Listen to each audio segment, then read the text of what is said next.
আজকে শ্রী মাখনলাল সরকার সম্পর্কে তিনি আমাদের বলবেন।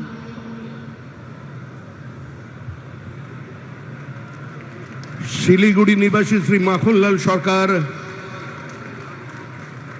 সবরই প্রতীক্ষার মতো দীর্ঘ প্রতীক্ষা।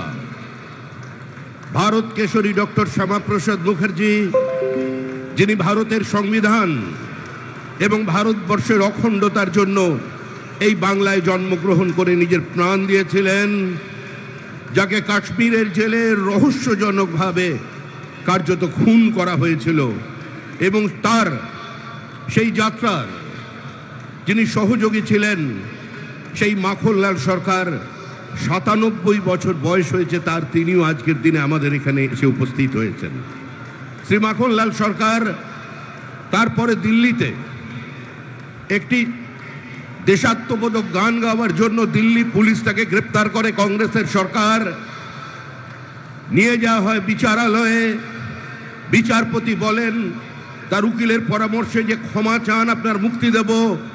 কিন্তু মাখনলাল সরকার বলেছিলেন আমি কোনো অপরাধ করিনি, সুতরাং আমি একটা গান গেয়েছি। বিচারপতি বলেন তাহলে আপনি গানটা গেয়ে শোনান। সেদিনের অপ্রাপ্ত বয়স্ক মাখনলাল সরকার সেই গানটি গেয়ে শোনান, এবং তারপর বিচারপতি নির্দেশ দেয় দিল্লি পুলিশকে যে একে ফার্স্ট ক্লাস কামরা করে এর বাড়ি পর্যন্ত পৌঁছে দাও এবং 100 টাকা দাও রাস্তায় যাতায়াতের জন্য।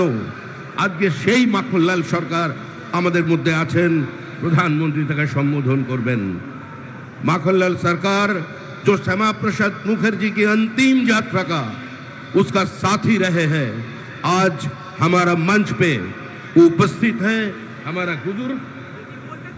हमारा बुजुर्ग जो जीवन में किसी का सामने सर नहीं झुकाया और ऐसे हजारों कार्यकर्ता का बलिदान और प्रतीक्षा का कारण आज इस पार्टी सत्ता में आए हैं।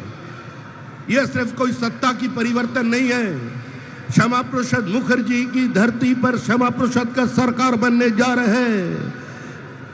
कश्मीर से कन्याकुमारी जैसे हमारा सपना है, वैसे ही गंगोत्री से गंगा सागर तक डबल इंजन सरकार भारत, हमारा सरकार श्यामा प्रसाद मुखर्जी की सरकार आज बन रहे हैं।